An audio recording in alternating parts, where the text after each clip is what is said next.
इसी देरी के कहानी शुरू करते हैं दोस्तों। कई साल पहले की बात है। एक छोटे से राज्य में एक बौद्ध भिक्षु निवास कर रहे थे, जिन्हें सभी जगहों पर उनके ज्ञान के बड़े चर्चे थे। वह बौद्ध भिक्षु बहुत ज्ञानी थे। उनके पास लोग बहुत दूर दूर से आते थे ताकि वे उनसे अपनी समस्याओं का समाधान प्राप्त कर सके। उनके पास कोई भी कैसी भी समस्या लेकर क्यों ना आए, वह समस्या का समाधान अवश्य करते थे। जब भी वह किसी की समस्या सुनते तो उस समस्या को बड़े ही ध्यान से सुनते, समझते, उसमें लीन हो जाते और उसके बाद कुछ देर के लिए वह आंखें बंद करते और समस्या के बारे में अच्छे से सोच विचार करते और उसके बाद उसका समाधान देते। ऐसे में कोई भी व्यक्ति उनके बारे में केवल एक ही बात सोचता था, शायद इन साधु के पास कोई ऐसी चमत्कारिक शक्तियां हैं जिससे यह समाधान पूछते हैं और उसके बाद हमें वह समाधान बताते हैं। एक बार एक युवक ने उन महाराज से यह पूछ भी लिया, क्या आपके पास ऐसी कोई चमत्कारी शक्तियां हैं जिसके कारण आप हमारी समस्याओं का समाधान करते हैं, या आपके पास ऐसी कोई दिव्य दृष्टि है जिससे आप हमारी समस्याओं का समाधान खोज पाते हैं?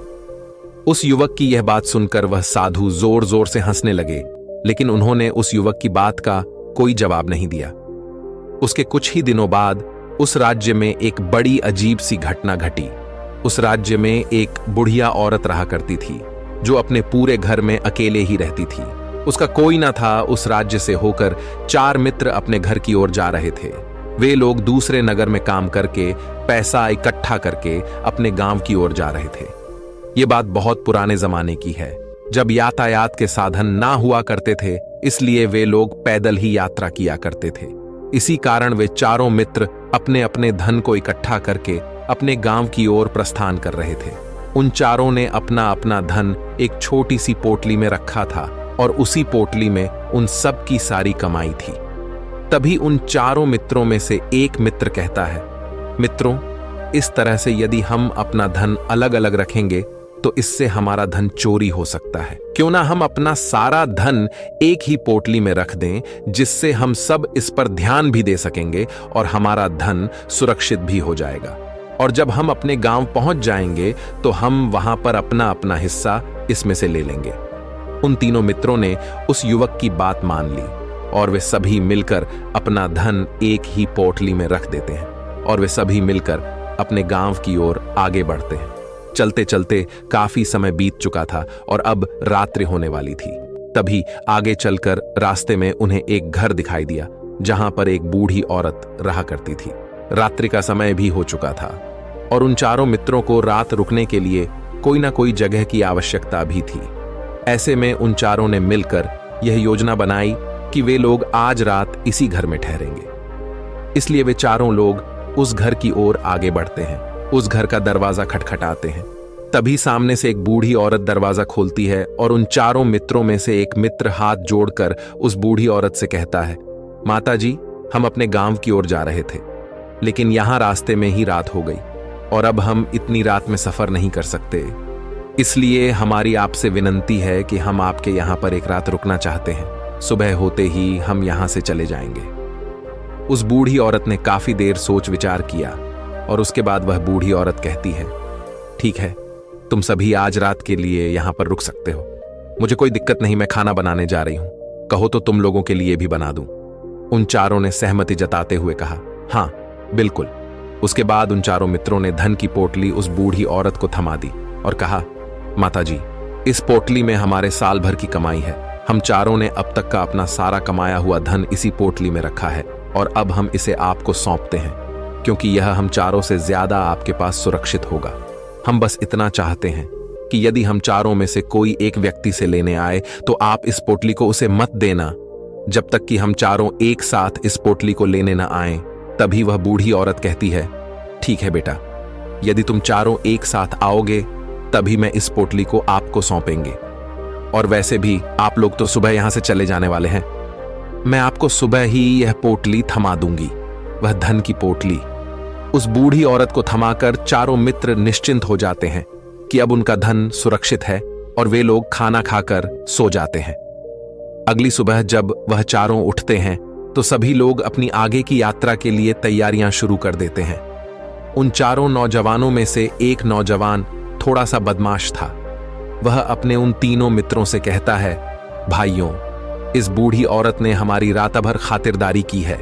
हमें अच्छा भोजन खिलाया, सोने के लिए अच्छी जगह दी, रात भर यहां सर छुपाने के लिए एक अच्छा मकान दिया, और हमने अब तक उसके लिए कुछ नहीं किया। वह बूढ़ी औरत अकेले ही खेतों में काम कर रही है। क्या हम सभी यहां से जाने से पहले इस बूढ़ी औरत की मदद नहीं कर सकते? उस बदमाश नौजवान ने मन ही मन यह योजना बना ली थी कि वह किसी तरह से भी उस बुढ़िया से पोटली हासिल करके ही रहेगा। बाकी के तीनों मित्र उसकी बातों में आ जाते हैं और वे सभी मिलकर उस बुढ़िया की मदद करने अर्थात खेतों में काम करने के लिए चल पड़ते हैं। वे सभी मिलकर खेतों का काम कर ही रहे थे कि तभी वह बदमाश नौजवान अपने बाकी तीनों मित्रों से कहता है, मित्र, मुझे जोरों की प्यास लग गई है, मैं जरा उस बूढ़ी औरत से पानी मांगकर लाता हूं। वह बाकी मित्र भी अब काफी थक चुके थे, उन्हें भी जोरों की प्यास लगी थी, इसलिए वह तीनों मित्र उसे वहां से जाने की अनुमति दे देते हैं। जैसे ही वह बदमाश उस बूढ़ी औरत के पास पहुंचता है, वह उस बूढ़ी औरत से कहता है, माताजी, अब हम यहां से जा रहे हैं, कृपया करके हमारे धन की पोटली हमें वापस दे दें। इस पर वह बूढ़ी औरत कहती है, नहीं नहीं, जब तक तुम चारों एक साथ ना हो तब तक मैं वह पोटली किसी को नहीं दे सकती। तुम्ही ने तो कहा था कि जब तक हम चारों एक साथ ना हो तब तक यह पोटली किसी को नहीं देनी है। तभी वह बदमाश उन तीनों की तरफ इशारा करते हुए कहता, हे लाओ। उन तीनों ने सोचा कि हमारा मित्र हमारे लिए पानी लाना चाहता है, इसलिए वह हमसे आज्ञा मांग रहा है। तभी उन तीनों मित्रों ने इशारे में उस युवक से कहा, हाँ हाँ ठीक है, ले आओ। ये देख, उस बुढ़िया को यह लगने लगा कि अब ये चारों यहां से जा रहे हैं और ये अपनी पोटली मांग रहे हैं, इसलिए उस बुढ़िया ने वह कोटलाकर उस बदमाश के हाथों में रख दी और वह बदमाश उस पोटली को लेकर वहां से चला गया और बाकी के तीनों मित्र अपने खेत के काम में व्यस्त हो जाते हैं। कुछ देर के बाद जब वह तीनों खेत का काम करके वापस लौटते हैं और बुढ़िया से कहते हैं, माताजी, हमारा मित्र जो यहां पानी पीने आया था वह कहाँ गया? इस पर वह बुढ़िया कहती हैं, क्या वह पानी पीने आया था? पर वो तो कह रहा था कि हम चारों जा रहे हैं, कृपया करके हमारे धन की पोटली हमें थमा दें। तब तीनों बड़े आश्चर्य होकर उस बुढ़िया से कहते हैं, माताजी, हमने भला कब कहा वह पोटली मांगी थी? हमें तो प्यास लगी थी और हमने पानी के लिए इशारा किया था। तभी बूढ़ी औरत उन तीनों से कहती हैं, परंतु अब तो वह पोटली लेकर जा चुका है। तभी वह तीनों मित्र सर पकड़कर रोने लगते हैं और कहते हैं, माताजी, उसमें हमारा सारा कमाया हुआ धन था जो वह अकेले लेकर भाग चुका है। हमने तो आपको कहा था कि जब तक हम चारों एक साथ न आए तब तक आपको वह पोटली किसी को नहीं देनी है, फिर आपने ऐसा क्यों किया? इसमें आप ही की गलती है। हमने आपको उस पोटली की हिफाजत के लिए रखा था और आपने उसे एक ऐसे आदमी के हाथों में दे दिया जिसने हमारा सारा धन हमसे लूट लिया। हम बर्दाश्त नहीं करेंगे, हम राजा के पास जाएंगे और राजा से आपकी शिकायत करेंगे, न्याय की मांग करेंगे। अब तो इस बात का राजा ही फैसला करेंगे। तीनों नौजवान क्रोधित होकर राज दरबार में पहुंच जाते हैं और अपनी सारी समस्या उन राजा को बता देते हैं। जब वह राजा उन तीनों नौजवानों की बात ध्यानपूर्वक सुनता है तो वह तुरंत ही उस बुढ़िया को राज दरबार में पेश होने का आदेश देता है। राजा के आदेश पर राजा के सैनिक तुरंत ही उस बूढ़ी औरत को राज दरबार में पेश करते हैं और राजा भरी दरबार उस बूढ़ी औरत को दोषी करार कर देता है और कहता है, तुम्हें वह पोटली उस अकेले व्यक्ति को नहीं देनी चाहिए थी। जब उन्होंने तुमसे कहा था कि जब तक वह चारों एक साथ उस पोटली को लेने ना आए तब तक तुम्हें वह धन किसी को नहीं देना चाहिए था। इसमें तुम्हारी गलती है और अब तुम्हें इसका हर्जाना भरना होगा, तुम्हें इनका धन लौटाना होगा।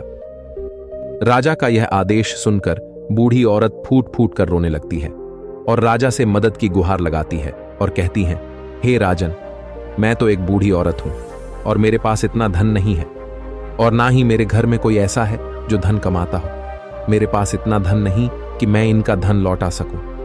मैं तो अकेली हूं, बेसहारा हूं, कृपा करके मुझ पर रहम करे। लेकिन राजा उस बूढ़ी औरत की एक नहीं सुनता। वह बूढ़ी औरत रोते हुए अपने घर की ओर जा रही थी। ये सोच रही थी कि आखिर में इतना धन कहां से लाऊं, कि कैसे मैं उन लोगों का यह धन उन्हें लौट आऊंगी। मेरे पास इतना धन नहीं है, मैं क्या करूं, कैसे करूं, कहां से लाऊं इतना धन? यदि मैंने उनका धन नहीं लौटाया तो मुझे राजा मार डालेगा। वैसे भी मेरी ही गलती है। जब उन चारों ने मिलकर मुझसे कहा था कि जब तक हम चारों एक साथ ना आए तब तक वह पोटली किसी को नहीं थमानी है, फिर भी मैंने वह पोटली केवल उस एक व्यक्ति को थमा दी। इसमें गलती तो मेरी ही है। वह रोते रोते ये सारी बातें सोचते हुए अपने घर की ओर जा रही थी। तभी रास्ते में उस बूढ़ी औरत को वहीं संत मिले जो उस नगर में किसी भी समस्या का समाधान बड़ी ही सरलता और सहजता से करते हैं। उन्होंने उस बूढ़ी औरत से कहा, क्या बात है बेटी, क्यों रो रही हो? इस पर वह बूढ़ी औरत उस संत को सब कुछ सच सच बता देती है और कहती हैं, हे महाराज, इसमें गलती तो मेरी ही है। उन चारों ने तो पहले ही कहा था कि जब तक वे चारों एक साथ ना आए तब तक वह पोटली मुझे किसी को नहीं देनी है, लेकिन मेरी हिम्मत मारी गई थी जो मैंने वह पोटली केवल एक व्यक्ति को थमा दी और वह उनका सारा धन लेकर वहां से भाग गया। लेकिन अब मुझे यह समझ नहीं आ रहा कि मैं वह सारा धन कहां से लाऊं, कैसे जुटाऊं। मेरे पास इतना धन नहीं है और राजा ने तो आदेश भी दे दिया है कि मुझे उनका धन लौटाना ही पड़ेगा, लेकिन मैं यह समझ नहीं पा रही कि इतना सारा धन मैं कहां से लाऊंगी। तभी वह संत उस बूढ़ी औरत से कहते हैं, शांत हो जाओ, मैं कोई ना कोई रास्ता जरूर निकाल लूंगा। इतना कहकर वह संत वहीं पर बैठ जाते हैं, ध्यान करने लगते हैं। कुछ देर के लिए आंखें बंद कर सोचते हैं, विचार करते हैं। मौन रहकर वह समस्या का समाधान निकालते हैं और उसके बाद वह उस बूढ़ी औरत से कहते हैं, बेटी, राजा ने फैसला किया है, वह बिल्कुल गलत है। आपने जो किया इसमें आपकी कोई गलती नहीं है। राजा का फैसला गलत है। उन संत के इतना कहने पर बूढ़ी औरत चुप हो गई और यह सोचने लगी कि आखिर राजा का फैसला कैसे गलत हो सकता है। राजा तो सभी के लिए न्याय ही करते हैं और वह कभी किसी का बुरा नहीं करते। फिर आखिर आज राजा का फैसला कैसे गलत हो गया? उन संत और उस बुढ़िया की बात आसपास के खड़े लोग सभी लोग सुन रहे थे और वे लोग भी बड़े अचरज में थे, क्योंकि राजा का फैसला कैसे गलत हो सकता है। राजा ने तो बिल्कुल सही फैसला लिया है। इस बूढ़ी औरत ने ही गलती की है, उन चारों का धन केवल एक ही को थमा दिया। ऐसे में इस बुढ़िया को उनका धन तो लौटाना ही चाहिए। राजा ने गलत फैसला कहा किया है। तभी वह संत उस बूढ़ी औरत से कहते हैं, जाओ और राज दरबार में कह दो कि हे राजन, आपका फैसला गलत है और सही क्या है, गलत क्या है, इसका फैसला मैं करूंगा। पहले तो बूढ़ी औरत इतनी हिम्मत ही नहीं जुटा पा रही थी कि वह राज दरबार में जाकर भरे राज दरबार में राजा को यह कह सके कि राजन, आपका फैसला गलत है। लेकिन जैसे तैसे उसने हिम्मत जुटाई और वह वापस राज दरबार लौटी। उसने डरते हुए भरे राज दरबार राजा से बड़ी थर्राती आवाज में कहा, हे राजन, आपने जो फैसला किया है वह फैसला गलत है। इतना कहकर उसने राजा को सारी बात सच सच बता दी। उस बूढ़ी औरत की बात सुनकर राजा बहुत क्रोधित हुआ। राजा ने उस बूढ़ी औरत से कहा, कौन है वह संत जिसने मेरे फैसले को गलत बताया है? क्या उन्हें नहीं लगता कि मैंने सही निर्णय लिया है? मैं हर रोज कई निर्णय लेता हूं, कई फैसले करता हूं, लेकिन आज तक कभी किसी ने मुझसे यह नहीं कहा कि मेरा फैसला गलत है। यदि उन संत ने मुझे सही फैसला न सुनाया, उन्हें फांसी की सजा दे दूंगा। यह बात पूरे नगर में फैल गई। सभी लोग यह जानने के लिए हैरान थे कि आखिर वह साधु ऐसा कौन सा फैसला सुनाने वाले हैं जो राजा से भी उचित होगा, जिसमें सबके लिए न्याय होगा। राजा ने अपने सैनिकों को तुरंत ही आदेश दिया कि जाओ और संत को राज दरबार में लाओ। राजा की आज्ञा के अनुसार वे सैनिक तुरंत ही उन संत को लेने के लिए निकल पड़े। वे लोग कुछ ही देर बाद उन संत को लेकर राज दरबार पहुंचे। राज दरबार में सभी लोग उपस्थित थे और सभी लोग उन संत के फैसले का इंतजार कर रहे थे। उन संत को देखकर राजा कहता है, महाराज, आपको ऐसा क्यों लगता है कि हमने जो फैसला किया है वह गलत है? इस बुढ़िया ने यह वादा किया था कि वह चारों लोगों को एक साथ ही वह पोटली जमाएगी, फिर आखिर उसने अपना वादा क्यों तोड़ा? इसने यह गलती क्यों की कि इसने केवल एक ही को पोटली थमा दी और वह उनका सारा धन लेकर यहां से भाग गया? तो क्या इसमें इसकी गलती नहीं है? क्या इससे इनका धन नहीं लौटाना चाहिए? इस पर वह साधु बड़ी विनम्रता से राजा से कहते हैं, हे राजन, यह आपका फैसला था, लेकिन मैं आपसे कुछ कहना चाहता हूं। इस पर राजा कहता है, ठीक है, कहिए आप क्या कहना चाहते? इस पर वह साधु बड़ी विनम्रता से राजा से कहता है, हे राजन, जैसा कि वादा किया गया था कि पोटली एक साथ उन चारों को ही दी जाएगी, तो अभी तो ये केवल 3 है, चौथा कहां है? तो इनसे कहिए कि ये लोग यहां से वापस जाएं और अपने उस चौथे मित्र को यहां लेकर आए, तभी इनका धन वापस किया जाएगा। और वादा भी ऐसा ही किया गया था कि जब तक चारों लोग एक साथ ना हो तब तक उनका धन उन्हें नहीं लौटाया जाएगा। और यदि यह बूढ़ी औरत इन तीनों को धन लौटा देती है तो ये बूढ़ी औरत अपना वादा तोड़ देगी, और ये सही नहीं है। इसलिए यदि आप चाहते हैं कि इनका धन लौट आया जाए तो पहले इनसे कहिए कि ये लोग जाएं और अपने उस चौथे मित्र को यहां पर वापस ले आए। उस राजदरबार में हर कोई इस बात को सुनकर बहुत खुश हुआ। सभी ने उन संत की बहुत तारीफ की। राजा भी उन संत के इस फैसले से पूरी तरह से सहमत था। राजा तुरंत ही उन संत के सामने सिर झुका लेता है और हाथ जोड़कर उनसे कहता है, हे महाराज, आपका यह फैसला इतना सही कैसे हो सकता है? आखिरी बात मेरे दिमाग में आई क्यों नहीं? मैंने इस बात को इस तरह से सोचा क्यों नहीं? तभी वह साधु उस राजा से कहते हैं, हे राजन, आपके पास और भी काम होते हैं। आप दिन भर व्यस्त रहते हैं और आपको जल्दबाजी में फैसले लेने पड़ते हैं। आपने इस मामले को सुना समझा, लेकिन इसे देखने में आप गलती कर गए। इससे आपने केवल ऊपरी तौर पर देखा। आपने इसकी गहराई तक जाने का प्रयास तक नहीं किया। यदि आपने इस मामले की गहराई को देखा होता, समझा होता, तो आप भी इसी नतीजे पर आते। जब तक हम किसी मामले की गहराई तक नहीं जाते, तब तक हम उसका सही समाधान नहीं निकाल सकते। लेकिन हम में से अधिकांश लोग तो अपने फैसले केवल जल्दबाजी में लेना चाहते हैं, भले ही वह मामला कितना भी गंभीर क्यों ना हो। हमें तो बस अपना हक चाहिए, हमारा नाम होना चाहिए, भले ही फैसला हमारे लिए आगे चलकर हमारे लिए नुकसानदायी क्यों ना हो। लेकिन हम तो उस मामले की गहराई तक जाने के लिए सोचते तक नहीं। तभी वह राजा उन संत से कहता है, हे महाराज, क्या आपके पास कोई दिव्य शक्तियां हैं? क्या आपके पास ऐसी कोई चमत्कारिक शक्ति है जिसे आप सवाल करते हैं और बदले में वह आपको जवाब देती है, जिस कारण आप सटीक और सही समाधान बता पाते हैं? राजा की यह बात सुनकर वसंत मुस्कुराने लगे और राजा से कहते हैं, हे राजन, यह सवाल मुझसे कई लोगों ने पूछा है और मैंने कभी किसी का कोई जवाब नहीं दिया। लेकिन आप इस राज्य के राजा हैं, इसलिए मैं आपके इस प्रश्न का उत्तर देता हूं। आप में से कई लोगों को यहां ऐसा लगता है कि मेरे पास कोई ऐसी शक्तियां हैं जिससे मैं बात कर सकता हूं, जिससे मैं कोई भी समस्या का समाधान पा सकता हूं। लेकिन मैं आप लोगों को एक बात सच सच बता देता हूं, मेरे पास ऐसी कोई शक्तियां नहीं हैं। मैं तो केवल हर मामले की गहराई तक सोचता हूं, उस बात पर विचार करता हूं, और जब मैं विचार करता हूं तो मेरे सामने कई सारे समाधान आते हैं, और जो समाधान मेरे सामने आते हैं मैं उन पर भी विचार करता हूं, उनके बारे में भी गहराई तक जाता हूं। और जब मुझे लगता है कि इस समस्या का समाधान यही होना चाहिए, तभी मैं समाधान उस व्यक्ति को देता हूं ताकि वह अपनी समस्या का समाधान कर सके। अब आप ही सोचिए, आप जल्दबाजी में यह फैसला लेकर इस बुढ़िया का जीवन पूरी तरह से बर्बाद कर देते। हमारा पूरा जीवन केवल एक फैसले पर निर्भर करता है। यदि वह फैसला सही हुआ तो हमारा जीवन अच्छा बन जाएगा, और यदि वह फैसला गलत निकला तो हमारा जीवन नर्क से भी बदतर हो सकता है। इसलिए यदि आप सही और सटीक फैसला लेना चाहते हैं तो आपको मौन रहना सीखना पड़ेगा। मौन रहकर उस पर विचार करना सीखना होगा, क्योंकि हमारे फैसले ही हमारा भविष्य तय करते हैं, हमारी जिंदगी का अगला पड़ाव तय करते हैं।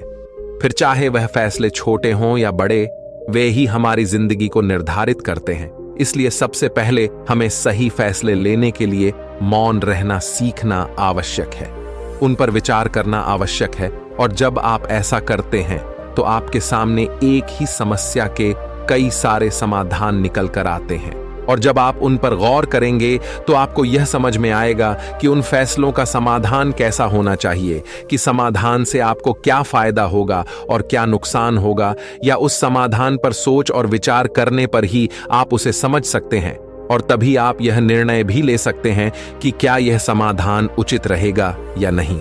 और यह सब संभव हो सकता है यदि हम कम बोलना शुरू करें, अब पूरी तरह से मौन हो जाए। इसका अर्थ यह है कि आप भीतर से शांत हो जाएं, और जब आप भीतर से शांत होने लगते हैं तो आपका मन स्पष्ट होने लगता है, साफ होने लगता है, और आप किसी भी चीज पर सोच विचार कर सकते हैं।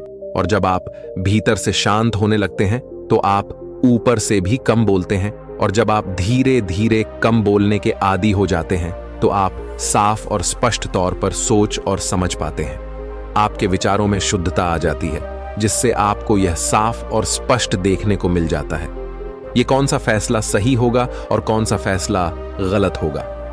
आपको उस परिस्थिति में क्या करना चाहिए और क्या नहीं करना चाहिए। लेकिन हम में से अधिकांश लोग अपने आप को सही साबित करने के लिए, अपने आप को ऊंचा साबित करने के लिए अत्यधिक बोलते हैं और इतना बोलते हैं कि हर कोई उनकी बातों को गंभीरता से नहीं लेता। उन्हें ऐसा लगता है कि मानो ज्यादा बोलना ही हमारे लिए हमारा शस्त्र है, लेकिन वह यह भूल जाते हैं कि वह अत्यधिक बोलकर मूर्ख बन रहे हैं। लोग हमारा मजाक बनाते हैं, हमें मूर्ख समझते हैं, हमसे दूर रहने लगते हैं क्योंकि उन्हें हमारी बक बक अच्छी नहीं लगती। लेकिन जब आप भीतर से शांत होने का प्रयास करते हैं और धीरे धीरे भीतर से शांत होने लगते हैं तो आप खुद ब खुद ऊपरी तौर पर कम बोलना शुरू कर देते हैं। इससे आपके मन में, आपके मस्तिष्क में एक साफ और स्पष्ट विचार उत्पन्न होते हैं और आप अपने आप को साफ स्पष्ट तौर पर समझ पाते हैं, देख पाते हैं आपको कब, क्या, क्यों और कितना बोलना चाहिए और आपको कब, कैसे, क्यों, किस तरह से कौन सा फैसला लेना सही है या नहीं, यह भी आप अच्छी तरह से समझ और जान पाते हैं।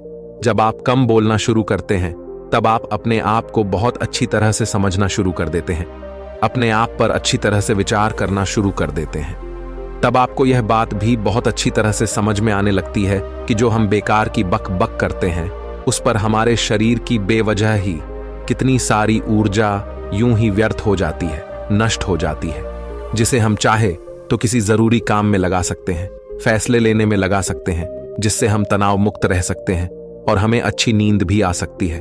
और यदि आप इसी प्रकार सोच विचार कर फैसले लेना शुरू करते हैं तो आपका मस्तिष्क भी अच्छी तरह से काम करने लगता है और आपका मस्तिष्क पहले से भी ज्यादा शक्तिशाली हो जाता है। और इसका एक बहुत अच्छा उदाहरण भी आपको मैं बताना चाहूंगा। जब आप स्कूल में पढ़ते थे या फिर आज भी आप पढ़ रहे हो तो आपने देखा होगा कि जो बच्चे होनहार होते हैं, होशियार होते हैं, वे लोग बहुत कम बातें करते हैं और अपना समय सही चीजों में लगाते हैं। वह अधिकांशतः अपना समय मौन होकर ही बिताते हैं। इसी वजह से वह पढ़ाई करने में बहुत तेज होते हैं। वह जो कुछ भी पढ़ना चाहते हैं वह उसे याद कर ले जाते हैं। लेकिन वहीं पर दूसरी तरफ जो लोग बहुत अधिक बोलते हैं, यदि आप उन्हें पूरे 24 घंटे भी दे दें तो भी वह उस तरह से उन चीजों को याद नहीं रख सकते जिस तरह से वह मौन रखने वाले बच्चे उन बातों को याद कर लेते हैं। और महान चाणक्य ने भी यही कहा है कि जो व्यक्ति ये समझ जाता है कि उसे कब, कहां और कितना बोलना चाहिए, उस व्यक्ति को सफल होने से कोई नहीं रोक सकता। और आप इतिहास उठाकर देख सकते हैं आज तक जो भी लोग महान हैं, जो लोग भी सक्सेसफुल बने हैं, उन लोगों की आदत बहुत कम बोलने की है। उनका पूरा ध्यान केवल अपने लक्ष्य पर होता है और अपना पूरा समय वह अपने लक्ष्य को पाने में ही लगा देते हैं। इसीलिए आपको भी यह आदत अपने जीवन में उतारनी चाहिए। और कम बोलने का अर्थ यह नहीं कि आप ऊपर से कम बोलें, बल्कि आप भीतर से कम बोलिए, भीतर से शांत रहिए। यदि आप रोज इसका अभ्यास करते हैं तो केवल कुछ दिनों में ही इससे होने वाले लाभ आपको आपके सामने नजर आने लगेंगे। चैनल को सब्सक्राइब करें।